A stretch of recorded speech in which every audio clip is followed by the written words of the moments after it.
इस वीडियो में हम लोग जानेंगे अवलेह कल्पना क्या होता है। हम लोग बचपन से ही च्यवनप्राश खाते आ रहे हैं, च्यवनप्राश भी इसी अवलेह के अंतर्गत आता है। सबसे पहले जानेंगे कि अवलेह होता क्या है। अवलेह जो शब्द बना है वह लेह से बना है और ये लेह शब्द बना है जो वो लीह धातु से बना है। लीह धातु का तात्पर्य होता है कि जो चाट कर खाया जाए। तो हम लोग आज जानेंगे कि ये अवलेह कल्पना क्या होती है। हमारे सारंगधर ने कुछ इस तरह इसका वर्णन किया है कि क्वाथातिनाम पुनः पकात कथ्यते सा रस क्रिया सो अवलेहश्च लेह स्यात् तन्मात्रा स्यात् फलोन्मिता। तो हम लोग इसका मतलब ये हुआ कि जो स्वरस क्वाथ आदि होता है, यहाँ क्वाथ आदि से मतलब है हिम फांड क्वाथ।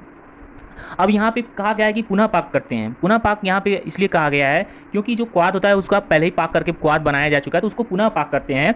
जब तब तक पाक करते हैं जब तक वो गाढ़ा ना हो जाए। जब गाढ़ा कर लिया जाता है तो यही जो प्रक्रिया है उसको हम लोग रस क्रिया कहते हैं या अवलेह संज्ञा प्रदान करते हैं।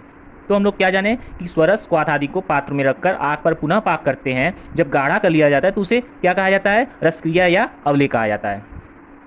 तो अवलेह का निर्माण दो तरीके से होता है। सबसे पहले जो स्वरस क्वाथ आदि है उसको पाक करके उसको गाढ़ा कर लें, फिर उसको उस पात्र को नीचे उतार करके उसमें प्रक्षेप द्रव्य डालना है, चूड़ आदि को डालना है। फिर उसमें गुड़ मिलाने की आवश्यकता नहीं है। प्रथम विधि का सबसे महत्वपूर्ण बात यही है कि उसमें गुड़ आदि को मिलाना जरूरी नहीं है।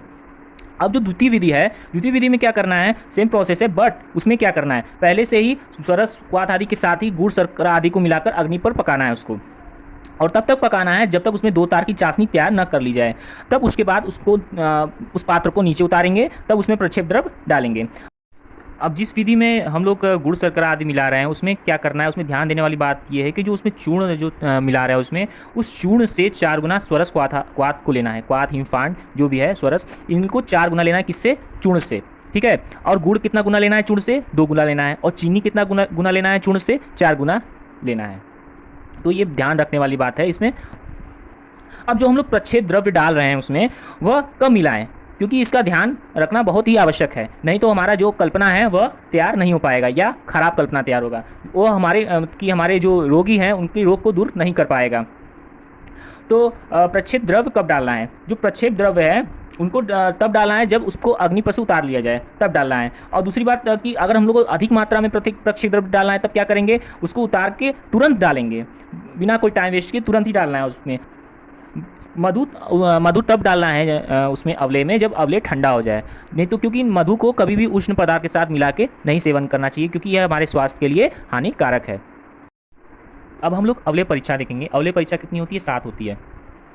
तो इस परीक्षा को कैसे करते हैं, जब हम लोग पाक करते रहते हैं उसका, तो हम लोग को जब लगता है कि ये नहीं पाक हो गया है तो उसको हम लोग कैसे पता करते हैं पाक हो गया है कि नहीं हो गया है? उसको कलछी से चलाते रहते हैं। कलछुल जो होता है उससे हम लोग चलाते रहते हैं और ये देखते हैं कि तार जो चाशनी की तार है वह कितने तार की चाशनी बन चुकी है। तो हम लोग उसको 2 उंगली के बीच में रखते हैं चाशनी को और उसको फैलाते हैं। जब देखते हैं 2 तार की चाशनी तैयार हो गई है तो उसको हम लोग कहते हैं कि हाँ अवलेह अब तैयार हो गया। इसी को हम लोग कहते हैं तंतुमत्व। अब अगली परीक्षा क्या है?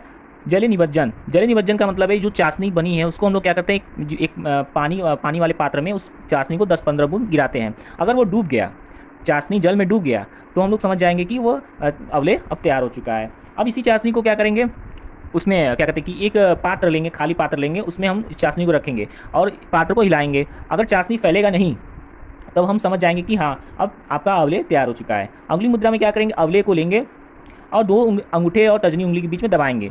अब इस दबाने के बाद क्या होगा, इस जो अंगूठे की उंगली की और उंगली की जो रेखाएं हैं उस अवलेह पर आ जानी चाहिए। तो इस तरह हम लोग देखेंगे अगली मुद्रा।